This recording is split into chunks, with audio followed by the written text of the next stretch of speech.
Hello, everyone. Welcome. Thanks for being here for this very important program. I think we have 86 participants already. Wonderful. Okay. As is our tradition with Higher Purpose Forum and now with HJI International Graduate School, we'd like to begin our meeting with a prayer. And I'm wondering if anybody feels moved to offer that opening prayer. Let's see now. Alan Wilding. Good evening, Alan. Please give us a universal prayer. There's many different people from different backgrounds in the room.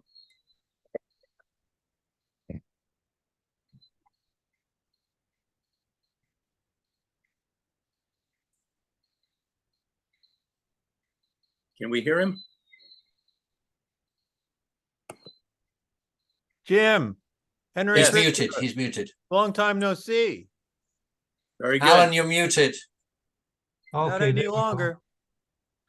Okay, Heavenly Parent, we thank you for this time that we could spend together as brothers and sisters of your family from different perspectives, different parts of North America and the world, I assume. We ask for your wisdom and guidance as we discuss this very pressing issue of perspectives on the crisis in Gaza. Give us the spirit of openness and tolerance towards each other and towards these views. And bless everyone that attended today and took the trouble to attend. With thanks and with love for your guidance and help to each one of us. I pray this and thank you in the name of our Lord, Aju. Aju. Thank you, Alan. And now I'd like to invite Dean Boyd from HJI International Graduate School to open the meeting. Thank you very much, Jim. It's a pleasure to be here tonight to welcome everyone to this very special program, which is a co-sponsored effort between HJI International and also the Higher Purpose Forum. This is our third program that we've done together. We're anticipating greatly the speakers today, our panelists that we have on the program, which Jim will explain shortly, but it's my job as Dean of Enrollment Management here at HJI to really welcome you and to thank you for coming and for joining in this series of programs that we're putting together. My role at HJI is student recruitment and enrollment management. And I just want to encourage everyone that's on the call tonight to think about the opportunity, the possibility of studying at HJI, either taking a course or enrolling in a degree program. We have several wonderful offerings that I think we'd like you to put forth to you to consider. So during the program tonight, what I will do is I'll put my contact information in the chat box and also include important links to degree program offerings we have and also to our application. If you're so inspired, and we hope you are, we will be very happy to waive what is normally the $30 application fee as a thank you for attending tonight if you do apply. So thank you very much for this opportunity.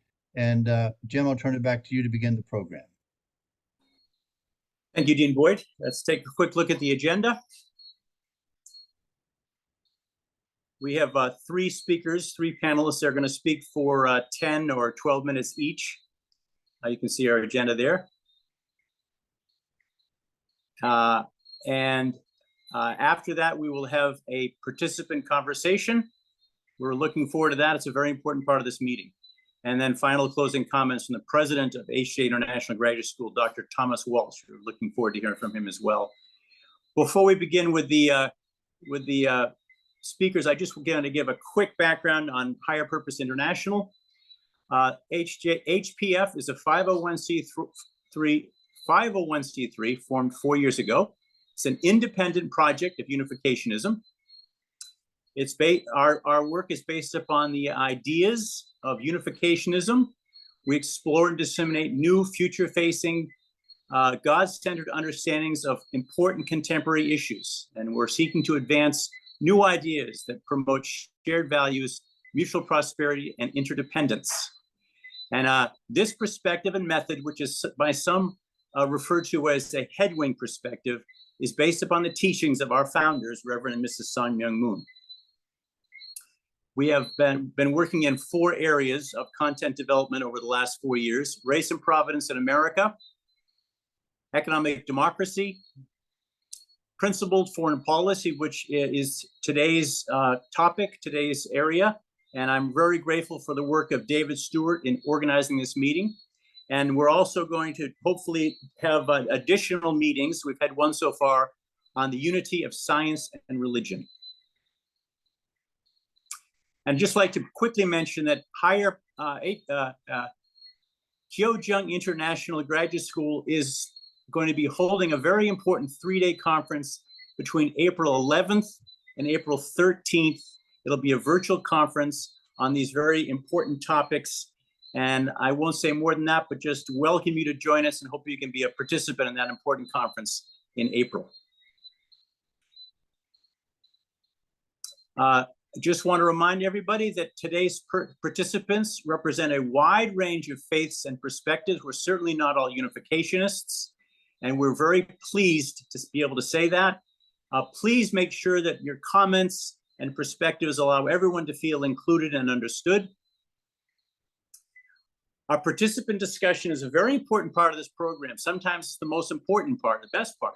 So what we do is we ask you to either raise your hand using the Zoom raise hand function so we can call on you. And then when you're done speaking, put your hand down, or you can enter your comment or question in the chat conversation, and David Stewart will moderate those comments later on the evening. And the last thing you might do if you don't want to speak or enter the chat is to send me an email at info@higherpurposeforum.org. This meeting is being recorded, so just be aware. If you don't want to be seen for some reason, I hope you do, but we really do encourage everyone to keep their camera on. But if you're nervous about being recorded, I guess that would mean you'd want to keep your camera off. And we will end no later than 8:30. It's not easy to do that, but we're determined to try.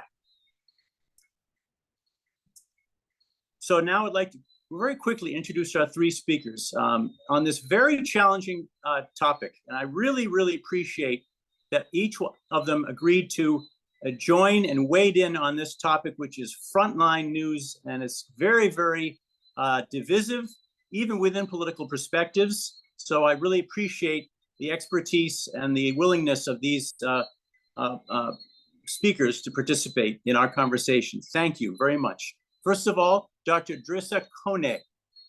Dr. Kone grew up in Cote d'Ivoire. He survived civil war, torture in prison, to come to the United States in 2008.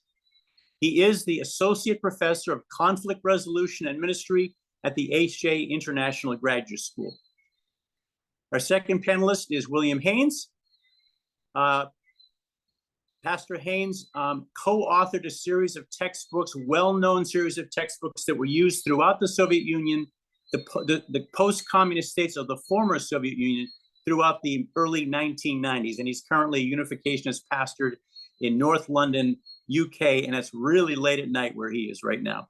And finally, Dr. Andrew Wilson. He's the Professor of Scriptural Studies at HJI International Graduate School, and I've been pleased to have taken his course on New Testament studies last semester. Thank you very much. And we now welcome Dr. Kone to begin as our first panelist this evening. Well, thank you, everyone. Thank you to the Higher Purpose Forum, and of course, HJI for giving me a chance to share some insight about this sensitive matter on the crisis of Gaza. So I'm going to be speaking from an Islamic perspective, of course, based on my background. And I do not claim that this is the only Islamic perspective out there. I'm sure that there are other Islamic perspectives as well. And I will back my argument with theological, scriptural, and political argument, but mostly as a peace professional. So the dispute between Israel and its Muslim neighbors is very complex and date back 4,000 years ago. And the crisis go back to Isaac, Ishmael, the 2 sons of Abraham. Muslims believe Abraham was the first Muslim, and that's very important. He's mentioned in the Quran 69 times, more than any other person except Moses, who's mentioned 137 times. Abraham, or Ibrahim, as is pronounced from a Quran Arabic perspective, is viewed by Muslims as the father of the Arabs and the Jews. So Ishmael became the first Arab, and Isaac became the first Jew. So according to Arab tradition, Islam flourished actually in the desert and went with Abraham to build the Kaaba, the house of worship in Mecca, where most Muslims go to pilgrimage every year. And when prayer is done, it's facing the Kaaba. So that helped me move to the issue of the promised land. The idea of the promised land is viewed differently by Muslims and Jews, and that might be one of the major factors that contribute to the crisis. For the Jews, the idea of a promised land is deeply rooted in Judaism itself. In Genesis 12:7, it said one day Abraham had a vision in which God told him to pack up and move to the west. He reached the land of Canaan, now known as Palestine, after a long, difficult journey.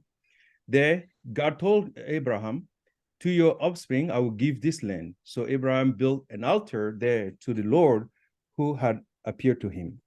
And further, in Genesis 17:8, the whole land of Canaan, where you reside as a foreigner, I will give as an everlasting possession to you and to your descendant after you, and I will be their God. So, and God went further and bless and make a covenant with the two sons. He actually, the first son, Ishmael, in Genesis 17:20 said, I will surely bless him, I will make him fruitful and will greatly increase his number. He will be the father of 12 rulers, and I will make him into a great nation, which means a cultural sphere, from my interpretation. And for the second son, Isaac, God said, yes, I will establish my covenant with him as an everlasting covenant for his descendant after him. Muslims believe this particular region of Gaza belongs first to Abraham, and normally the son who must inherit according to the tradition is the first son. So it belonged to Ishmael first. Many interpretations say that Ishmael was an illegitimate son from Agar, so normally the legitimate son should inherit. But from an Islamic perspective, Agar, who was Ishmael's mother, was first a servant for sure. But when Sarah gave Abraham permission to have a child with her, she became the second wife, which is considered normal in Islamic tradition. It's known as polygamy. So Muhammad, peace be upon him, is actually seen as a last prophet. And he had a spiritual pilgrimage in Jerusalem while he was alive. He traveled from Mecca to Jerusalem, and Muslims believe that he prayed with these three prophets, Abraham, Moses, and Jesus, near the area of Al-Aqsa Mosque in Jerusalem. He ascended to heaven as well to speak with God from the rock inside the dome of the Rock of Jerusalem and returned to earth the same night.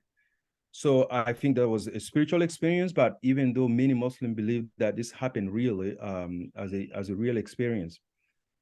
So based on that, the second caliph, his name was Umar, decided to conquest Jerusalem later because he argued that this was Muhammad's desire. And from a larger Islamic perspective, the land belongs first to God. So that's why Muslims should be free to live and practice their faith wherever they want. So the concept of Ummah, which means Islamic worldwide community, is actually supranational. It is stronger than nationality, ethnicity, and even race. That's why when a Muslim is persecuted or mistreated and facing justice in any part of the world, it is the moral obligation of the Muslim worldwide community to defend Muslims. And it is known as smaller jihad, actually. is referred to as smaller jihad, defending one faith against oppression and injustice. And this is different, of course, from greater jihad, which means struggle within and purify one's own soul. So, issue become even more complex when in 1948, Israel state was declared with the support of the Henry Truman administration. And it was done without a Palestinian agreement. Most Arab nations and Muslims across the world perceive this political act as illegitimate and unjust. So since that time, all attempts to end the conflict result to a failure. The issue remained complex in the international arena. Al-Qaeda, which is a non-state organization, and its affiliate have voiced their strong views on this matter. And Iran, which has a nuclear weapon, and others are seeking to offer support to the cause of Arab and Muslim in that specific region. More than that, a sentiment against the US and other Western nations have been nourished and spread across the Muslim world. So that led naturally to the birth of Hamas in 1987. And Hamas means actually Harakat al-Mukawana al-Islamiyya, which means Islamic resistance movement. And in Arabic, the word is actually coming from zeal. Hamas described itself as a Palestinian national liberation movement that struggle, I will, struggle, the word struggle is there, which means jihad as well, to liberate the occupied territory and recognize the legitimate right of the Palestinian. Hamas has also different wings, social, political, and military. And Hamas is guided by the principles of Islam, and Islam serves as its frame of reference. So Hamas, since its creation, called the establishment of an Islamic state in all Palestine. But in the mid-90s, I think based on some good official leaders there, some Hamas official actually called for a full proposal to actually end the issue. The first one of Israel withdrawal from the land that was occupied in 1967 war. And 2, the end of Israel occupation completely. And 3, the formation of a Palestinian state. And 3, a solution to the refugee issue.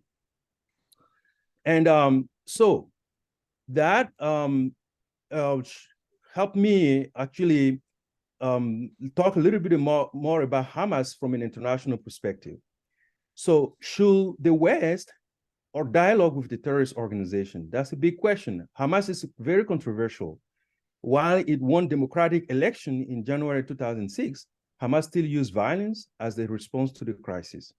So the United States and the European Union and Israel have categorized Hamas as a terrorist organization. So it does not give enough room for dialogue. So Hamas is an organization that claims to derive its principles from Islamic law. So for Hamas to renounce violence, the approach must be rooted first in the laws and principles of Islam, not international law. And while the global community can use international law to condemn Hamas as a terrorist organization, this does nothing than making the peace process even more complicated.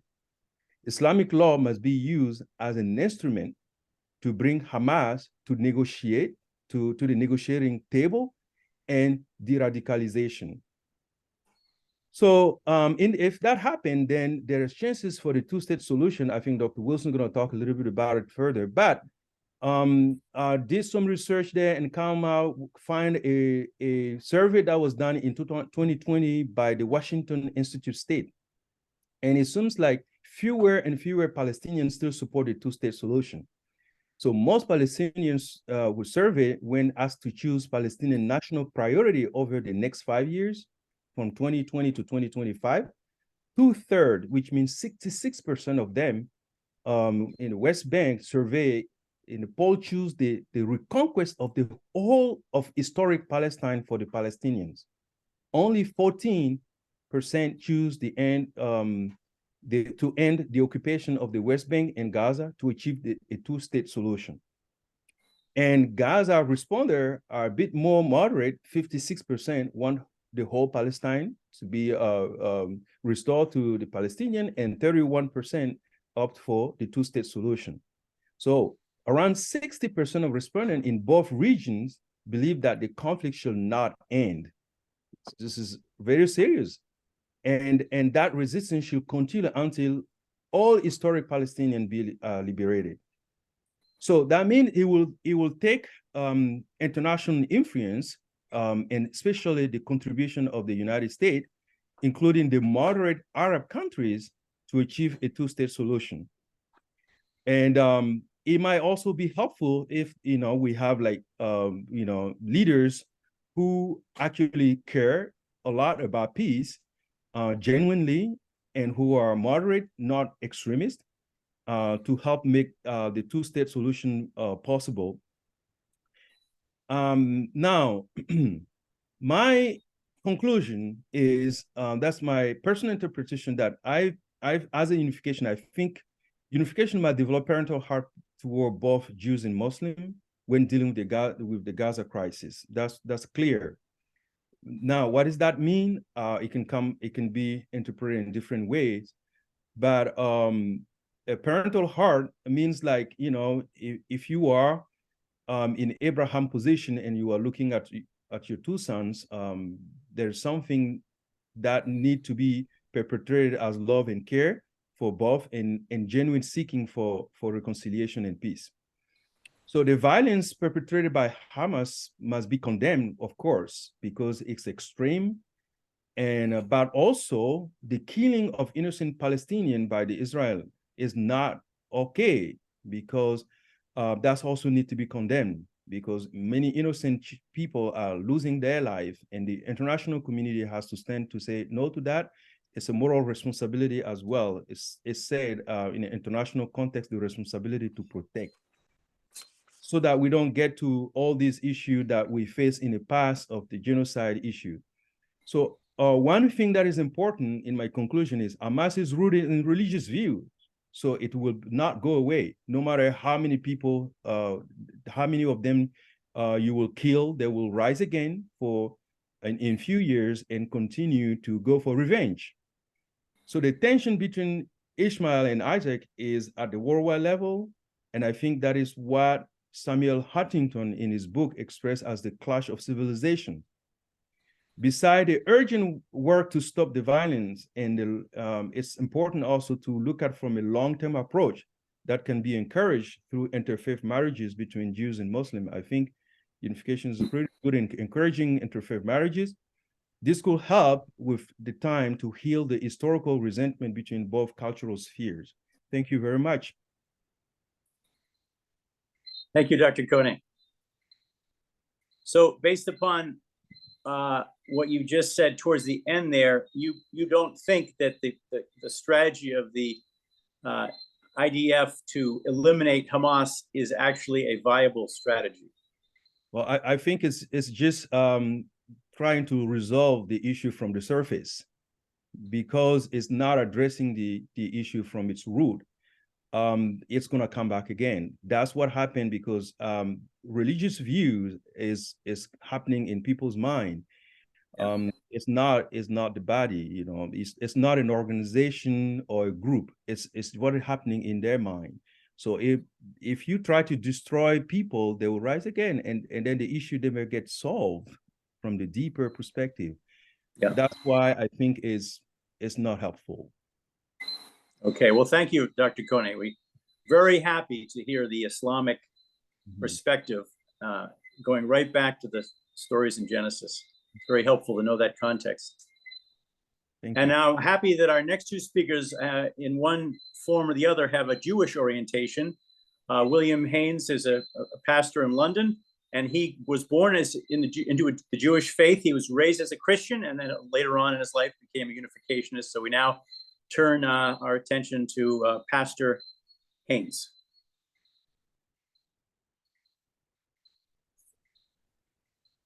So, good evening. Well, it's good evening here, midnight. Some people here from Europe who are up at 1 o'clock in the morning. So yes, I'm Jewish by birth, not that I ever paid any attention to it, Christian by upbringing, and Mooney by choice. So I'd like to share my screen with you, if I can find the right one. And, slideshow, start. So I was asked to give a principled analysis or description of what's going on in relation to Israel and Gaza. So I thought, well, if it's a principled analysis, the first place to start is to look at what the divine principle itself says about war and about conflict. So this is what it says. If there were no wars or divisions, then sovereignty of evil will continue forever. The world will never be restored. Therefore, God has worked his providence to restore the heavenly sovereignty by degrees. So God establishes governments with a higher standards of goodness, which come to oppose and destroy regimes with lower standards of goodness. So to fulfill the providence of restoration, conflicts and wars are therefore unavoidable. So the principle says that wars are conducted by a good sovereignty to destroy an evil sovereignty, are good in that they further the fulfillment of the providence of restoration. So even though wars are obviously very unfortunate and often in many ways a disaster, yet sometimes they're necessary in order to destroy an evil sovereignty. So what are good and evil sovereignties? Well, a good sovereignty would be a country where there's freedom of religion, the rule of law, democracy, property ownership, the free market, basically the things which are necessary for people to be able to fulfill the three great blessings. An evil sovereignty, there's no freedom of religion, arbitrary rule, no justice, dictatorship, be it religious or secular, state ownership of everything, and organized criminal gangs or state control of the economy. So in this sort of spectrum, no country is completely on one side or completely on the other. But I would say, relatively speaking, Israel is more like a good sovereignty than Palestine or indeed any Muslim country in terms of fulfilling these opportunities for people to be able to realize the three great blessings. So also, the principle says that history is a restoration. It also involves the end of empires and with the coming of democracy, the introduction of heavenly law. So at the conclusion of the First World War, there was the end of many empires and defeated nations gave up their colonies. The end of the Second World War, the victors also gave up their colonies, with a vision then of bringing about, in principle, the United Nations, with each country having equal rights and status in the brotherhood of nations. So the principal vision then is that every nation should be an independent, self-governing state. So let's have a look and see what happened at the end of the First World War. There's a breakup of the Austro-Hungarian Empire, and now we have lots of these little countries, or much smaller countries, in Central and Eastern Europe. There's a breakup of the Russian Empire into what became known as the Soviet Socialist Republics. And of course, there's a breakup of the Ottoman Empire. These are three great empires that were aligned against the Western, against Britain, America, and France. And because they lost, then of course their empires were all broken up. And so the Ottoman Empire was also broken up into its constituent parts at that time: Egypt, Iraq, Syria, Lebanon, Jordan, and little Palestine here all came into existence at that time, in Turkey as well. So what happened then? After the First and Second World Wars, there are huge numbers of refugees were created. Huge numbers of people within Europe were displaced. They lost their land, they lost the places where they'd been living, and they were displaced and had to become refugees. So the end of the Second World War brought in its wake the largest population movements in European history. And this is deliberately brought about by the people who were by the victors, as is the tradition. So British, American, Russian leaders agreed to recognize the transfer to Germany of German populations remaining in Poland, Czech Republic, Czechoslovakia, Hungary, and most of those expelled have been, their ancestors have lived in those particular lands for centuries. And then, apparently, according to West German accounts, about 600,000 Germans were killed in the course of the expulsions, and about 11.5 million Germans were actually displaced. They lost their homes, they lost their land, their farms, their businesses, they lost everything as they were evacuated and expelled and had to go to Germany. But it wasn't just Germans. 2 million Poles also compulsorily transferred. 500,000 Ukrainians, Belarusians also were moved, as well as people from the Baltics. And by 1959, 900,000 European refugees have been absorbed by West European countries. Another 461,000 have been accepted by the United States, and another 500,000 by other countries. And so this is the reality of war. The reality of war is people become refugees, millions of people, they lose their land, they lose everything.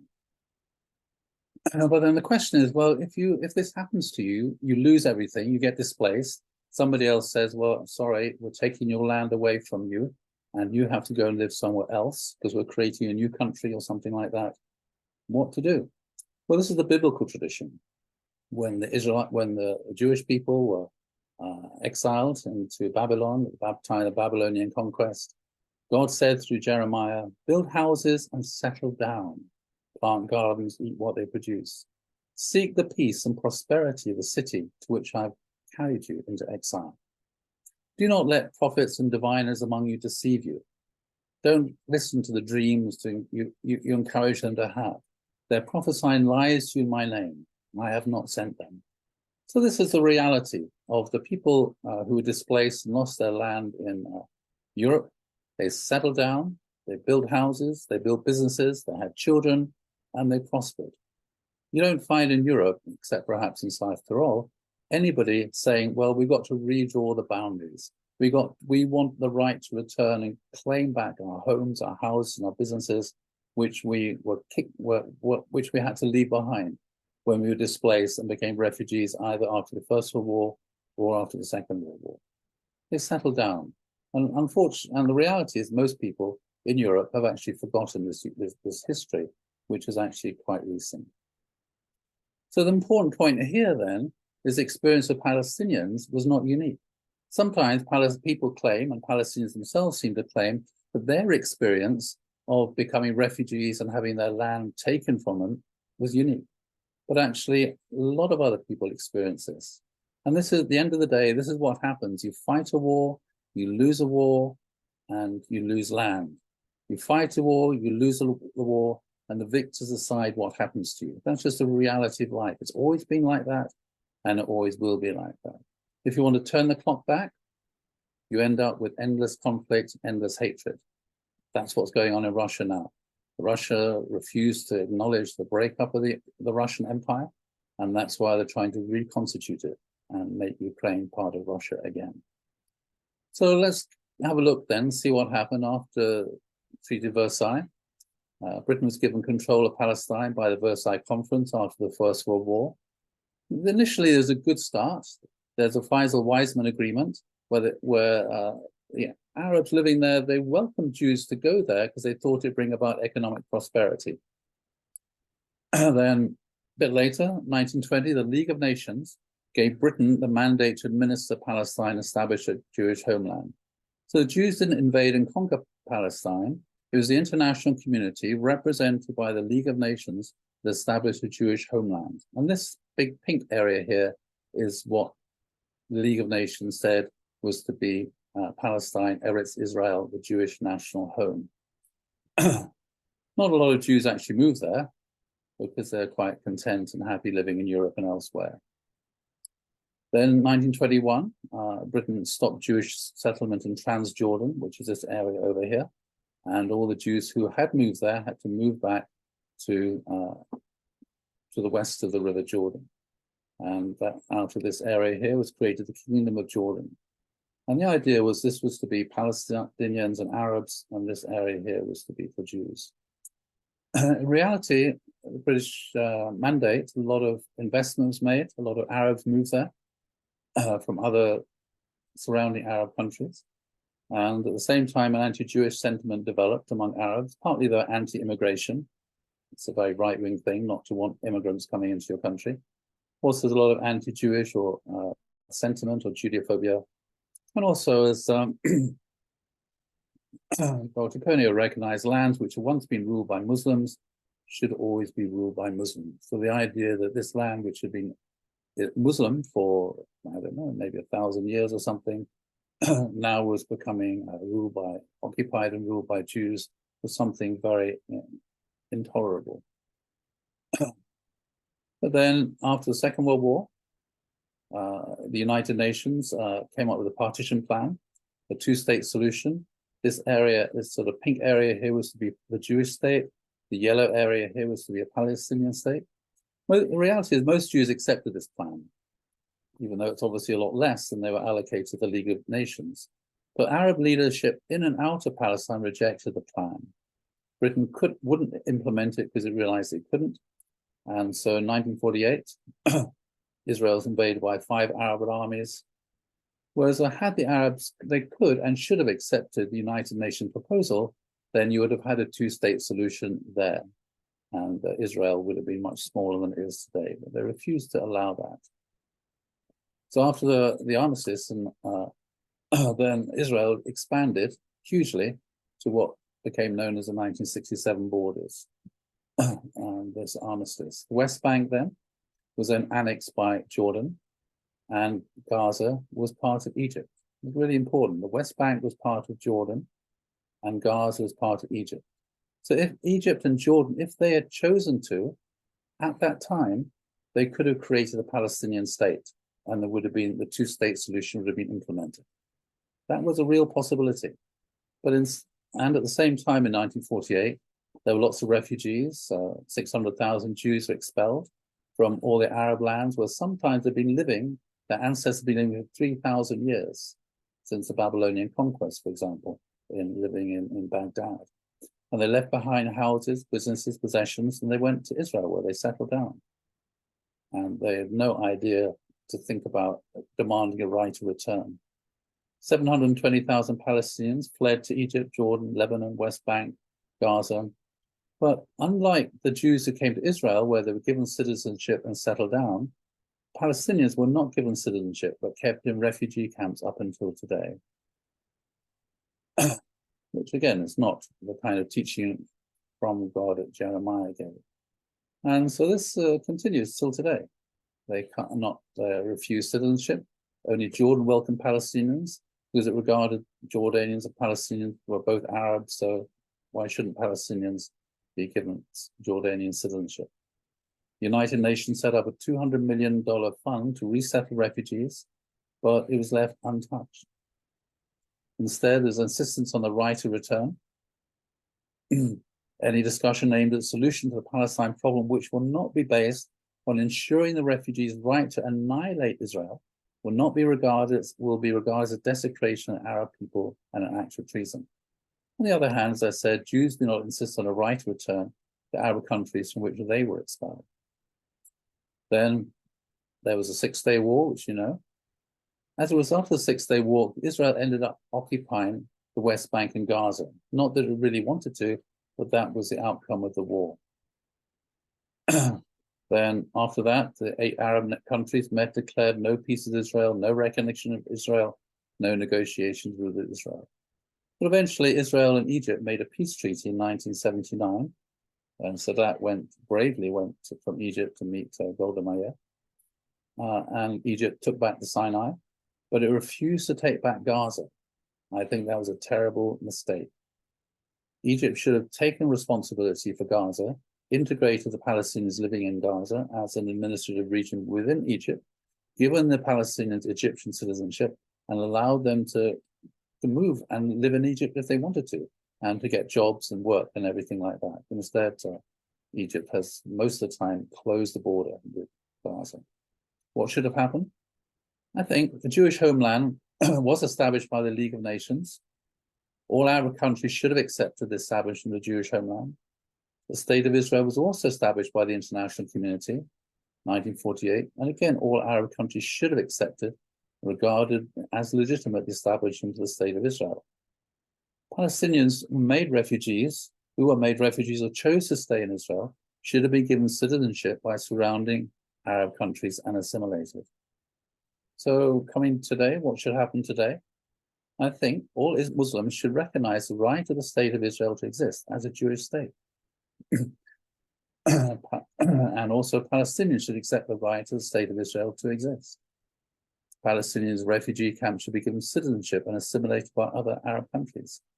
And the idea of a right to return should be abandoned by Palestinians, as it has been by all the Europeans who were displaced and by the Jews who were also expelled.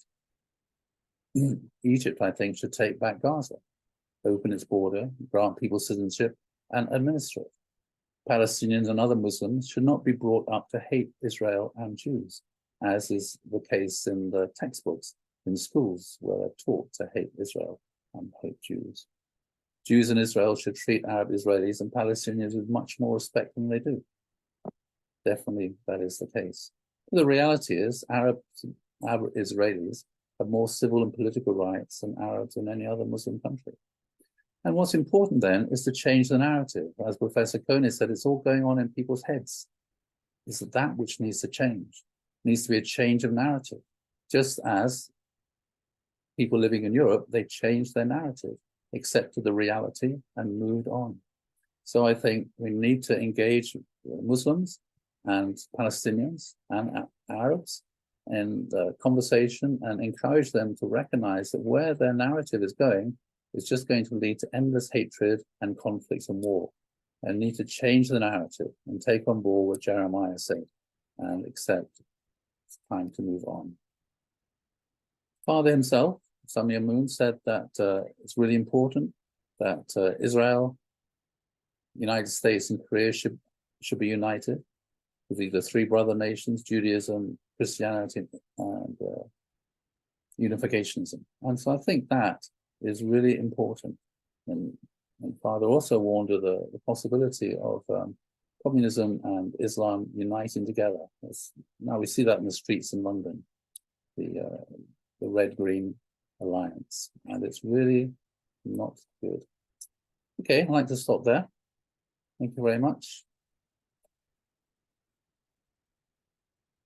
Thank you, Pastor Haines. You've taken a strong stand and very clear.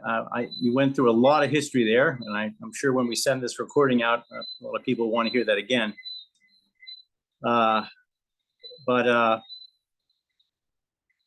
One thing you pointed out is the long history of lost opportunities to resolve this at much lower levels of hostility and with much greater equity.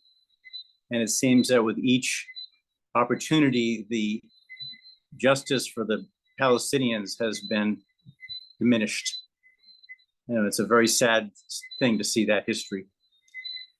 Now our third speaker, our third panelist is Dr. Wilson, who also comes from a Jewish ancestry.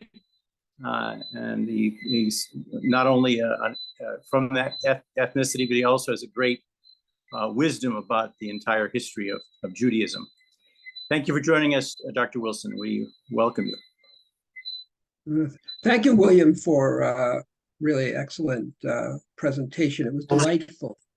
I'm going to speak a little bit more about current events rather than so much about the background in my presentation.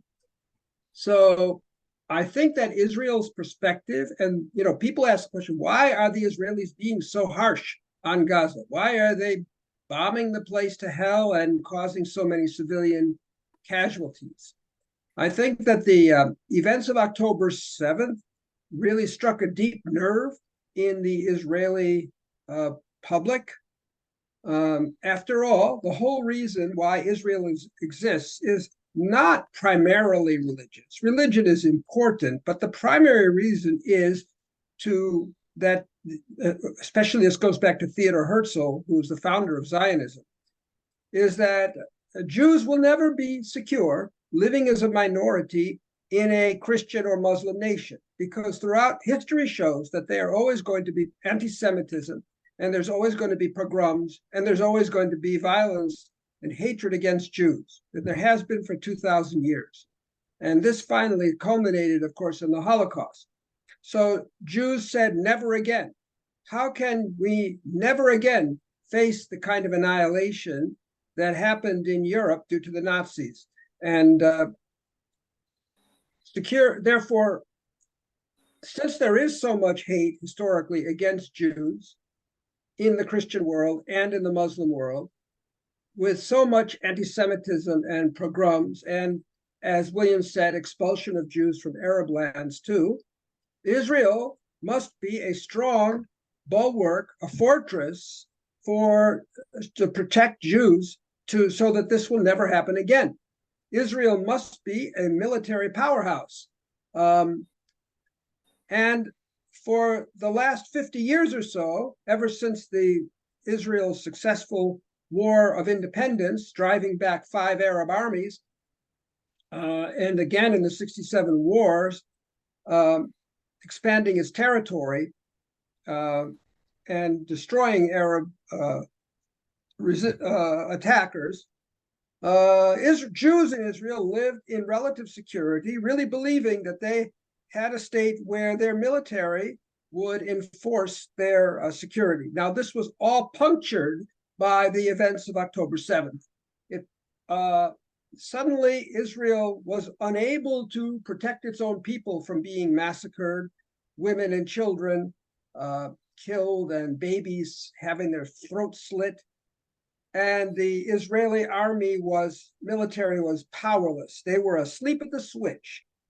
I read an article today about how there were Israeli women soldier spotters who saw this all coming and were reporting to their commanders, and the commanders didn't listen to them at all because they were women. So you have a lot of entrenched patriarchy in Israel, and so many things went wrong. So anyway, the whole country is united behind the war against Hamas. You're right wing, left wing, everybody in Israel realizes that Hamas must be dealt with. And as much as the rest of the world or many other countries in the world might not like it because they see all of these terrible things happening in Gaza, we have to appreciate where Israelis are coming from and why they feel so passionately about the need to preserve Israel's existence and strength and security, because for 2,000 years they didn't have it. They lived in fear. They lived under persecution. The next slide. Israel's problem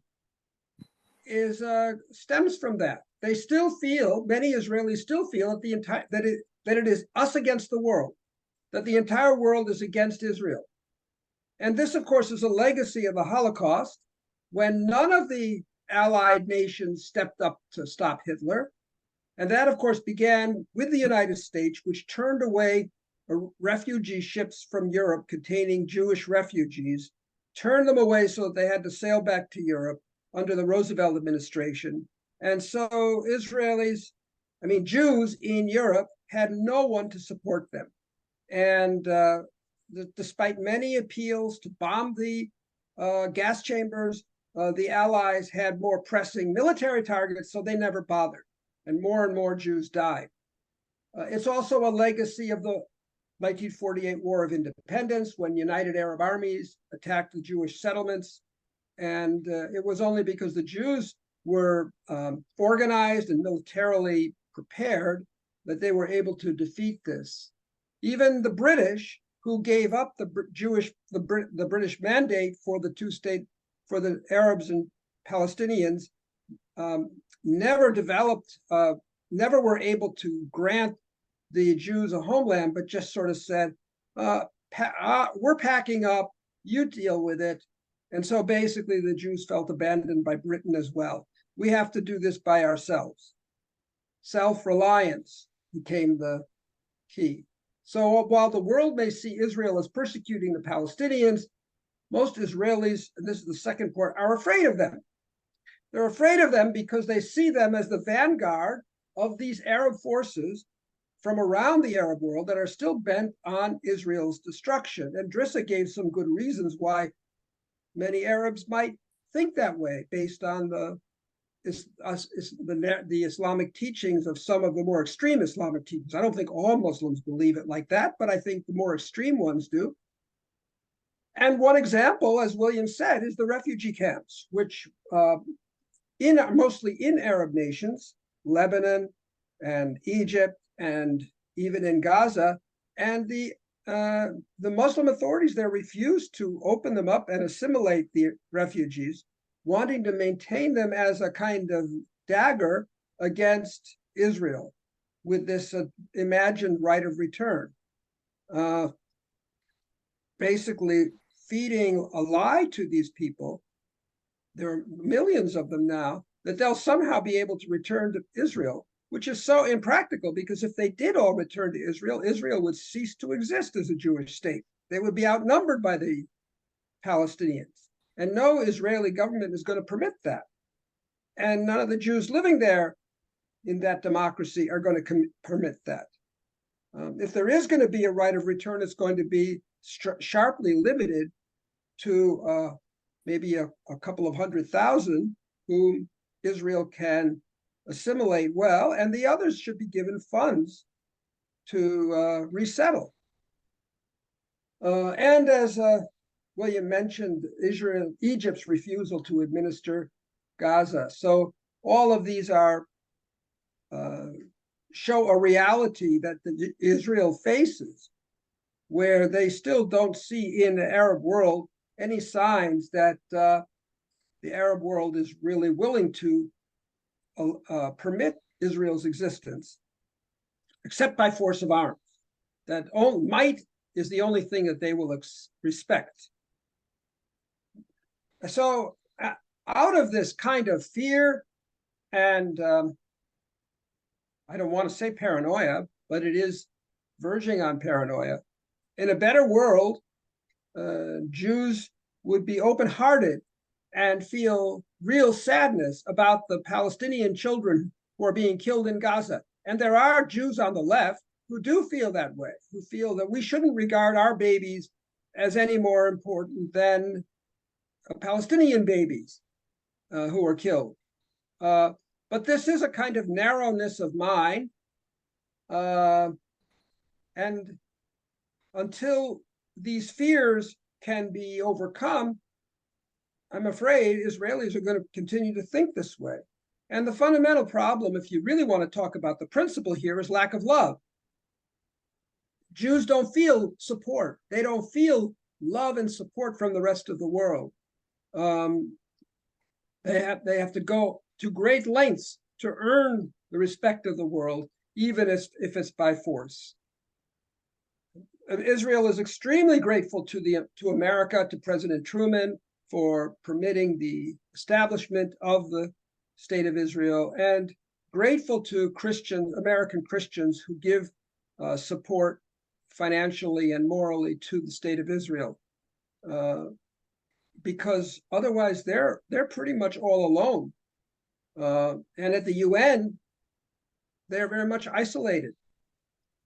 So even when Israel tried in the 1960s to have a lot of technical missions to other countries and provide support for development in Africa, say, it didn't matter. These African countries were still not swayed to become supporters of Israel. Now we have the Abraham Accords, which really could be a big deal. But is that Abraham Accords just diplomatic window dressing, or is it deep and sincere? I'm not sure it is. And Israelis are not sure it is either.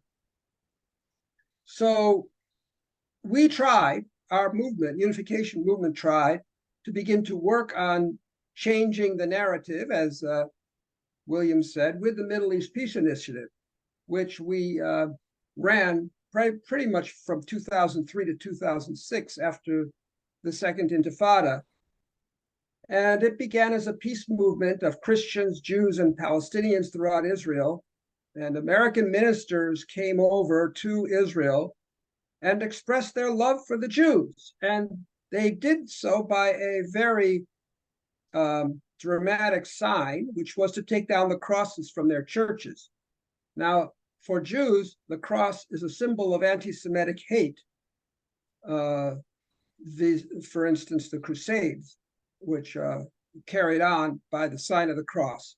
And the Jews also see the cross as a symbol of the historic accusation of Christians against Jews as the ones who killed Jesus. So as long as Christians go around parading the cross, there is what Rosemary Ruther called the left hand of Christology, which is the Jews are the evil ones who killed Jesus. And therefore, taking down the cross meant looking towards a future where the crucifixion did not have to stand as a dividing point between Jews and Christians. And the Jews in Israel who received these ministers really respected that and really were rejoicing that Christian ministers would do that. And that was the beginning of the Middle East Peace Initiative. And it had a number of interfaith events where Jews, Christians, and Muslims would get together and work for peace. Shalom, peace, shalom, salam alaikum, in English, Arabic, and Hebrew was their chant as they marched around. And this is at the Dome of the Rock. This was a ceremony to honor the founders of the three great religions, where Jews would honor Jesus, Muslims would honor Jews, and Christians would honor Islam. So each religion was honoring and respecting the founder of the other religion. And we did that as a sign of mutual respect for all religions as coming from God. The problem with MEPI is it stopped. We didn't keep it going. It only lasted for 4 years, and it was not enough. So one of the problems that UPF has and really needs to address is that they start things, but they don't follow through. And MEPI needed to have follow through, needed to become something continual to really build a movement within Israel for peace. But unfortunately, MEPI came and went. And so not long after MEPI, things began to get worse.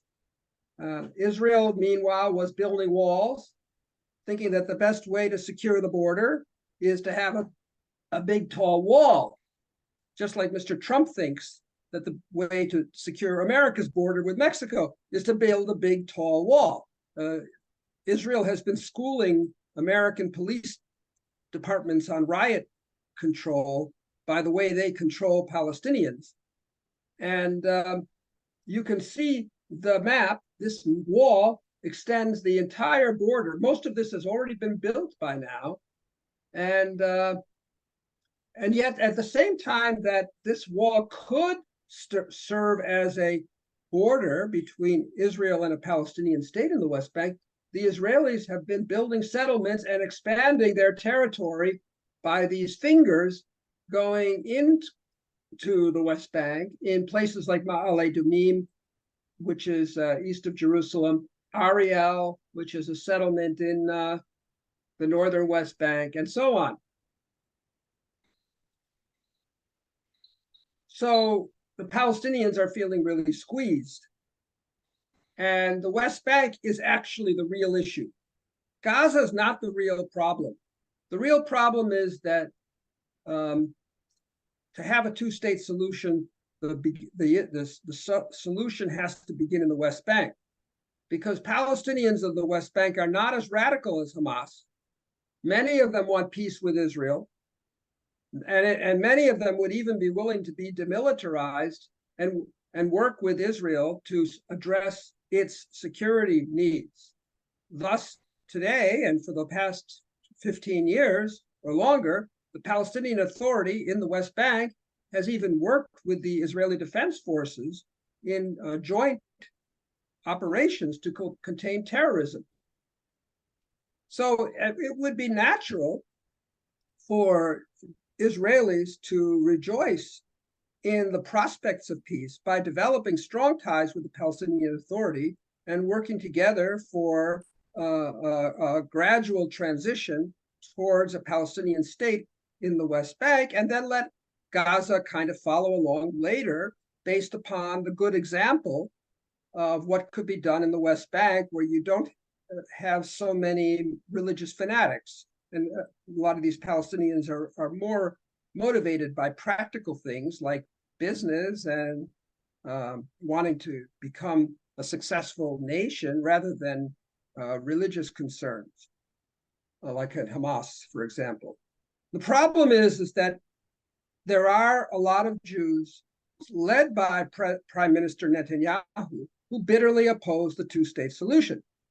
And Netanyahu today is in power because he's formed a coalition with the right-wing Jewish messianists who want to reestablish Israeli sovereignty over the entire West Bank, because the West Bank is, in fact, the biblical area that was controlled by biblical Israel.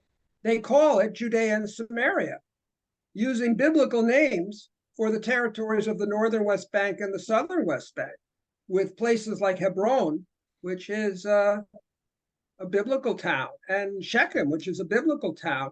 And these Messianic Jews think that it's their birthright to occupy those lands based on the promises God gave to Abraham. So if we want to talk about religion, religion works in a negative way in this respect as well.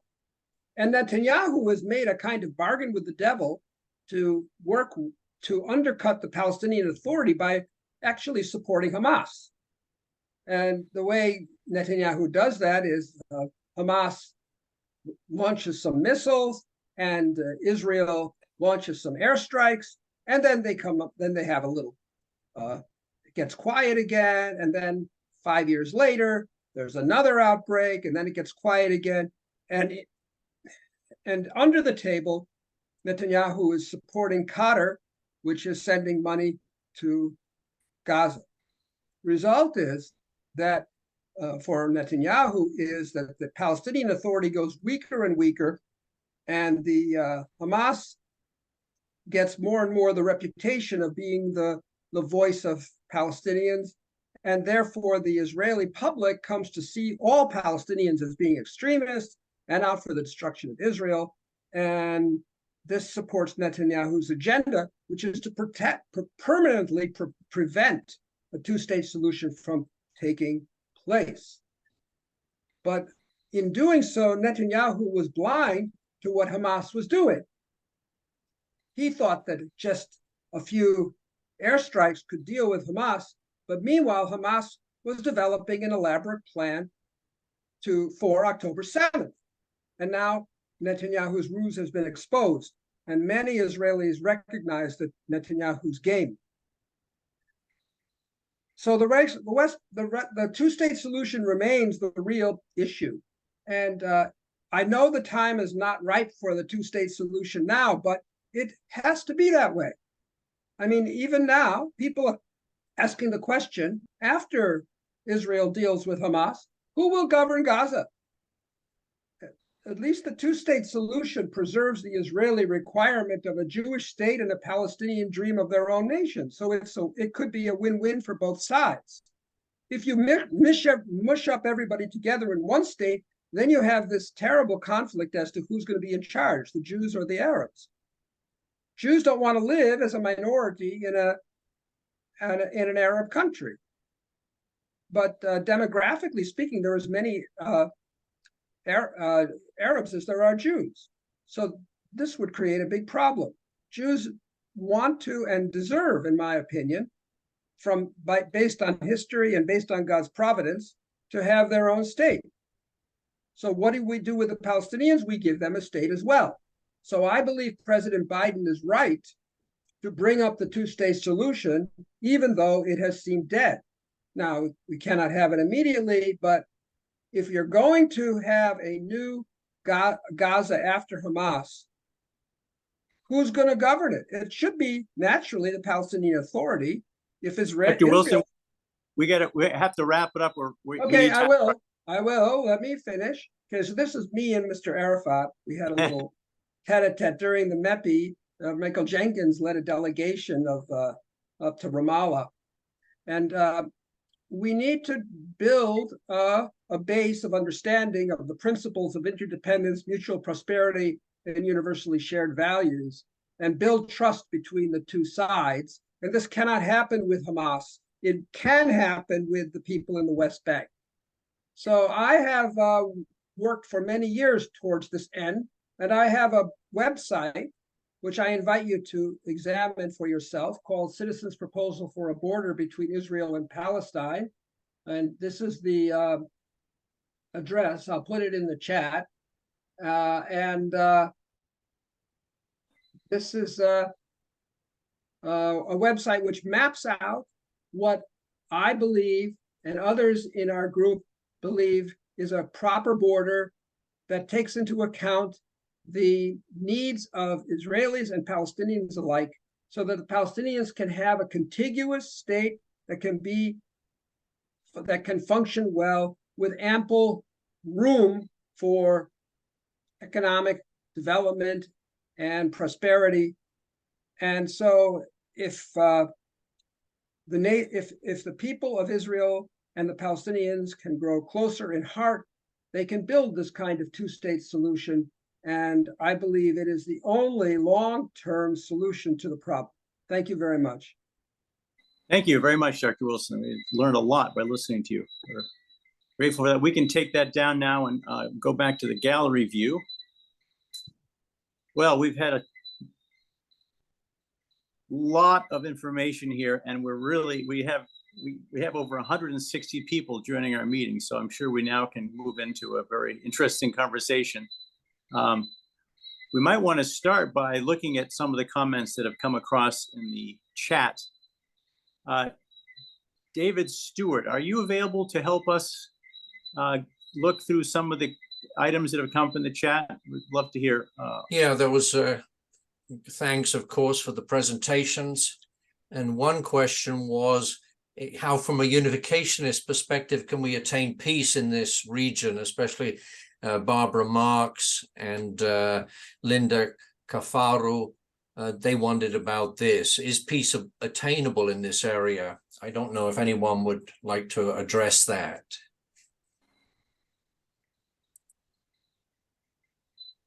Any of the speakers?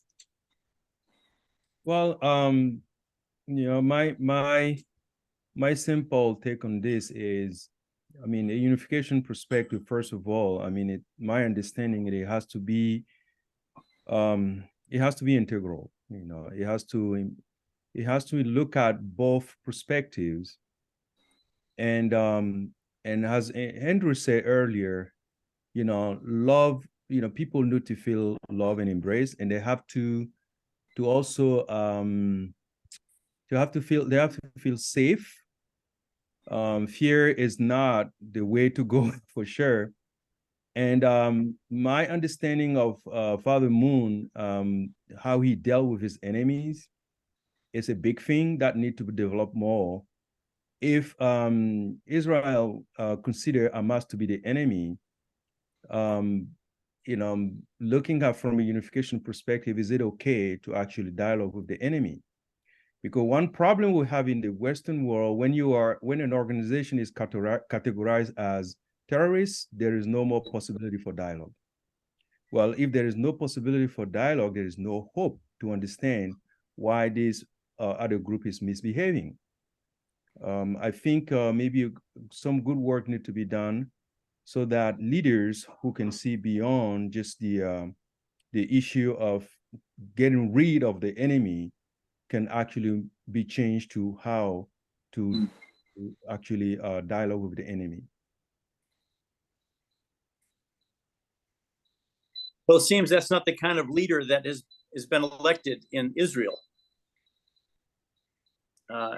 Netanyahu has been able to create a coalition of really kind of an extremist coalition, which I guess we've heard an understanding of the insecurities that led to that coalition. But the thing that I think surprises all people who are interested in a two-state solution, we heard a lot of advocacy for that today, and Dr. Wilson explained that the core area for that is the West Bank, is the continuing advance of settlements in the West Bank. And it's when you go to Israel, as we did in Mepi, those settlements are very troubling because they seem to be an explicit attempt to disrupt the prospects of a two-state solution. Is there Yeah, anything that's else? what's Sunder Willett made that point. Actually, Dr. Ward asked Kone, Drissa, he said, if in a Christian marries a Muslim by Sharia, the child has to be raised as a Muslim. How does that relate to unificationist perspective? And I think that ties into David Eaton's question, which was that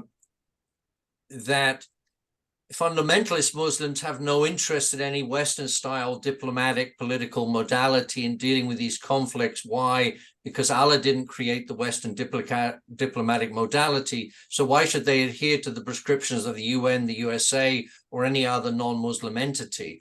This makes any rapprochement next to impossible.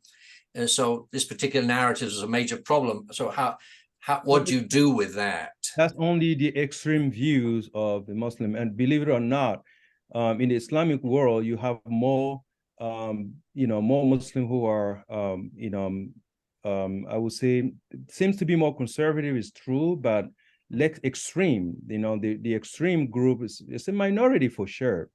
And in the unification movement, we have quite a lot of Muslims who associate with some of our work, UPF work, and they understand the bigger picture. So some of these Muslim leaders can actually, because what we shouldn't do is like coming from like a Christian, telling Muslim what to do, is to raise Muslim who can speak to their own people so that they can raise them from there. And I think that's what can be successful. If you coming as a Jew or a Christian, speaking to them to solve issues from a Christian's cultural perspective, then chances that it fails is pretty high. But if we have Muslims who work with us, understand the higher purpose, they can actually bring in their own word, their own cultural understanding, to raise the majority from there to understand what is happening. And if Dr. Kone, is that the role of the United States, to bring those type of people? Yeah, the United States can play a major role into that. And if that happened, we will start seeing possibilities for people to get married, and then children coming from there, the perspective will be much more flexible than the radical view of this is exactly how it has to be. So that's what I can. And then I totally believe that we, UPF can play a major role into that, and in helping those great leaders to understand the true parents' vision of peace. Then when that happened, it's no longer, peace become bigger than your own cultural and ethnic and religious interpretation of things. Thank you. I would agree that Professor Kone, that Muslims aren't going to listen to Christians or Jews. That's why I said it's really important that other Arab countries should have become much more involved in solving this problem. I think it's deeply unfair that Egypt did not take Gaza back and take responsibility for Gaza, and deeply unfair that Jordan didn't take back the West Bank and take responsibility for it, and to deal with the extremists in education. I think it's deeply unfair that Israel was left with administering Gaza and the West Bank, and it's an impossible situation. I want to give a shout out to an Israeli Arab politician named Mansour Abbas. He is the first Israeli Arab politician to join in the cabinet of the Israeli government, because he saw that, practically speaking, to get better roads, to get better police protection, and to solve the ills of the Arab communities that he was responsible for, it would be better to work with the government rather than always stand in opposition. So if more Muslims would take that kind of pragmatic approach, I think that could be a pathway. Israel needs to treat its Arab minorities better and not discriminate against them as they have been doing. Now, if you go to Israel and you travel from an Israeli town to an Arab town, there's a huge difference. It's like night and day. Israeli towns are beautiful, they're paved, they got street lights. The Arab towns are rutted, dirt roads. I mean, it's, really big difference. When Israel starts to treat its Arab minorities better, that's good. But in order for that to happen, the leaders of the Arab Israelis have to work with the government. And Mansour Abbas is the first one who's taking that step. And I want to really point to him as an example of enlightened leadership. Very good. David, is there anything else in the chat you'd like to bring out? Yeah, they're just Miri, Kamar, and Magnus. They were asking, but if a little more can be said about who's behind Hamas and what can be done about those supporters, as William mentioned, and why is it that the Arab nations are refusing to take in the Palestinians at this moment, especially Egypt and Jordan? So if someone wants to address this as Hamas as being part of a kind of larger whole and the problem. And Bill Gertz, he said he agrees with Drissa, the problem is ideological, and this is the fundamental issue. The world needs to press Islam to reform its political practice, like suicide in the cause of jihad. So once it removed that prohibition, we've been battling terrorism, right? Well, it's nice to know that Bill Gertz is with us. Would love to hear from him. He's a well-established journalist for the Washington Times and national security correspondent. Would you like to? Well, I think all the presentations have been stated excellently. I think various points of view are presented. I really can't add much more. I would just say briefly that Israel has been very clear in outlining its war goals. So they're not at peace. They're considering their situation as being at war, and their goal is to destroy Hamas, free the hostages, and then prevent a recurrence of the October 7th. And of course, Hamas's goal is not to be destroyed. And so they're using the hostages as leverage, and that's kind of where we are at this point. But it's a huge problem. The Israelis haven't absorbed the Christian concept of forgiveness. They are in the eye for an eye, tooth for tooth mode, and that's really the issue right now. And I could see this escalating into a greater Middle East conflict. But yeah, I'll stop there. Thank you, Bill. Yes, I'm afraid that Dr. Kone has pointed out that the method that's being used to deal with Hamas is actually not going to create peace. I believe that's sort of the theme that we received, and I happen to agree with him myself. It's going to only create another round of declining options. I don't see any hands up, but it might just be the way my screen. I understand. Okay. There's Bruce Sucher, and then Tom Selliver, and then Rahim Mirshani. So Bruce was first. Okay. And Bruce, then, if you'd like to go ahead. Pretty soon, we're going to invite Dr. Walsh to conclude the meeting. Go ahead, Bruce. We'll have to keep it fairly short. Sounds very unificationist. Let all the speakers take up 99% of the time, and the response is 1%. So you're right in there, Jim. Can there be peace? I sent about 10 chats out, but I sent them to individuals responding. The only one who responded was Dr. Wilson. I love how William Haines keeps using the word should. Egypt should, Jordan should. Come on. The question was, can there be peace? I don't think so. If any, I read extensively the Quran in the last few weeks. Then I found out that the Quran is only 14% of Islam. And the other 86% are the words and actions and deeds of Muhammad, who says very clearly that when he captured his enemy, he chopped off his feet and his hands and let them bleed to death. And what's called not religious Islam, but political Islam by Western scholars is an understanding that these people like Hamas believe that anything they do to promote Islam in the world, their goal is that everyone in the world will be a Muslim.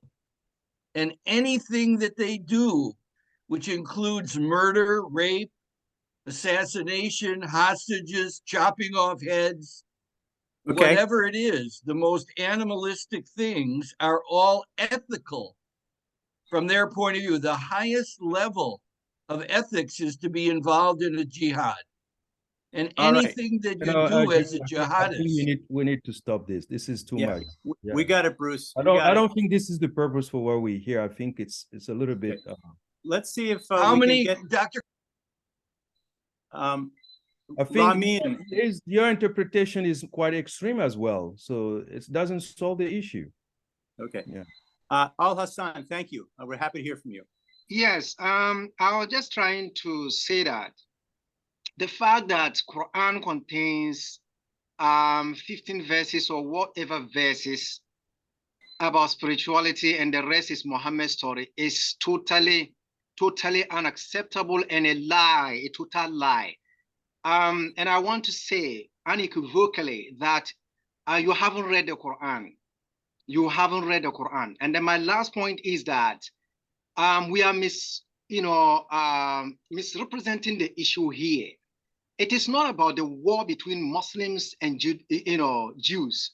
I have a Jew friend, he's a rabbi. We sit here, we just had a party here. So Palestinians, there are Christians among them, and there are Jews among Palestinians too. So where lies the moral justification for somebody to associate this particular issue to Islam? Yes, predominant Arabs are Muslims, but not all Arabs are Muslims. So when we are talking about, this particular problem and we want a solution, religion should be taken out of it, because when it turns into religious conflict, it's not going to be easy. We're not going to get any solution at all.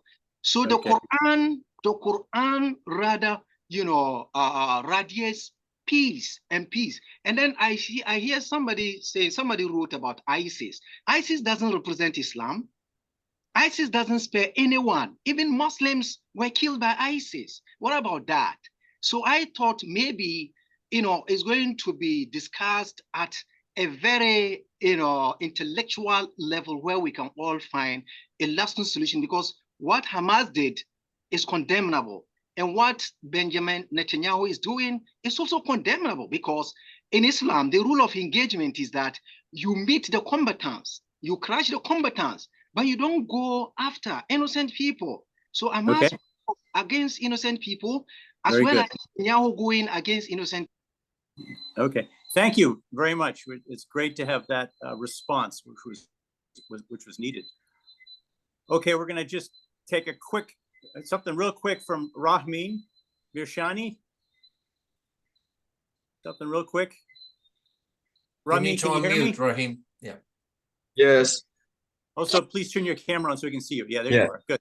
Hello. Hi. Thank you very much, all the participants and the very good speakers.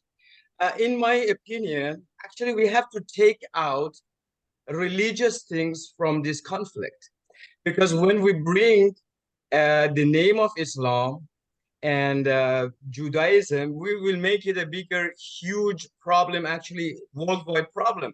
We make it much more sensitive. We need to understand that what is the main player in this conflict.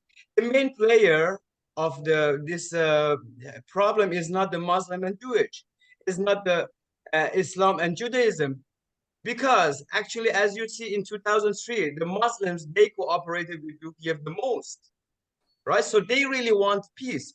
We need to know that within the last 50, 60 years, the strategy of the communism has been to use this conflict to use this conflict for their benefit. Who got the most benefit from this attack? there was another conflict, right? The Ukraine conflict. So, but does the world remember the Ukraine? Who most get benefit from the establishment of ISIS? If you remember, when was it established, ISIS? It was established when the time that the Crimea was controlled and annexed to Russia, right? So we need to understand that the communism has infiltrated into this issue and using for their own benefits to shift the direction of the world from the bigger problems to this, other issues. And one more thing I want to say. Rami, we're out of time. Sorry, I think you made a very clear point, and we needed to hear it, but that we're out of time. We're really grateful to have Dr. Walsh with us, and I want to make sure we have adequate time to hear his concluding. Dr. Walsh is very much involved with MEPI, and has been, I would say, a very important participant in the conversation in this area for a long time. So as our closing speaker, we welcome Dr. Walsh. Dr. Walsh, thank you, Jim Edgerly, for putting this program together with David Stewart. And I really have to give my appreciation to these speakers, each one of them, although different perspectives, but I'm really, I've known each of them a long time, so I'm really very proud of the way they presented today. Of course, we can't have adequate representation of all views, but I think all three of them, because there isn't complete consensus here except on universal values of love, different points of view, but I think the kind of dialogical virtue that was manifest and the civility I applaud, along with the intelligence. And time has limited us. I think it speaks to an issue that is fundamental to HJI, which, as we build on the foundation of our, let's call it our theological foundation as a seminary, and continue that trajectory, we are also trying to build more strongly into it a kind of peace studies component. And I think the great shift that has taken place globally in both in the spheres of religion and in the spheres of politics and economics is that religion is not just some marginal sphere, but it is kind of integral to much or most of human identity. And therefore, as we try to address issues holistically, we must develop our literacy and intelligence in the area of political science and economics and social theory, but also in the area of religion, and religious worldviews are critical. And that's a commitment of HJI. I thought it was well displayed here. I very much was influenced by the work of Samuel Huntington in 1993, Clash of Civilizations, and by Doug Johnston in 1995 with his book, Religion, the Missing Dimension of Statecraft. And then in the year 2000, the year of the Millennium General Assembly of the United Nations, when both the founders of HJI, Reverend and Mrs. Moon, spoke at the United Nations in August, just as the Millennium General Assembly was about to begin, and concurrent with the Millennium Summit of Religious Leaders that took place there and advocated for the Interreligious Council within the UN system. That later manifested in certain ways through the Alliance of Civilizations and the World Interfaith Harmony Week. So I just want to say, Jim, in closing, and to this great audience of 150 people, thank you for joining. I hope you see this as an ongoing dialogue. We weren't going to solve this tonight, but we got some informed positions. that were articulated powerfully and impressively, and I think we can build on this. Thank you, Jim, for mentioning the April conference and other programs that will be coming down the road. So I'm sorry everyone didn't get to ask questions. I know that can always be frustrating. So I'll stop here, Jim, and just my hat off to everyone. Great program. Thank you, Dr. Walsh. And thank you, Dr. Kone, so much. We're so happy that you were sort of on your own there, and we needed to hear what you had to say. Thank you, William Haines, for staying up so late and sharing so much important history, and also Dr. Wilson, you're a real expert in this area, and everything that was contributed is a great value. I think what we will probably do is synthesize this, and when we send out the video, it will also include a synopsis and maybe some kind of a distillation of what we learned tonight. And as Dr. Walsh said, I hope that we might have at least a part 2. Thank you, everyone. We ran over by 2 minutes, and I'm so sorry for the people who raised their hand we didn't call on you. I'm sorry, Tomasz and Tom Sellover. I apologize. We'll do it again next time. Thank you. Good night. Great job. Great program. Thank you and God bless. Thank you. Thank you. Aloha. Thanks, everybody, for coming. Thank you very much. This Thank is a you. long Thank you all. conversation. We need to have Sorry, some more Marion. meetings on this. Mea culpa, Marion. Shalom, everyone. Thank you, Dr. Walsh. Next time is coming. God Let's bless. Thank you, get Bruce. some women Assalamu on- alaikum, Dr. God bless everyone. It was Let's a get very some women's point of view on the panel next time. That's right. Yeah. Aju.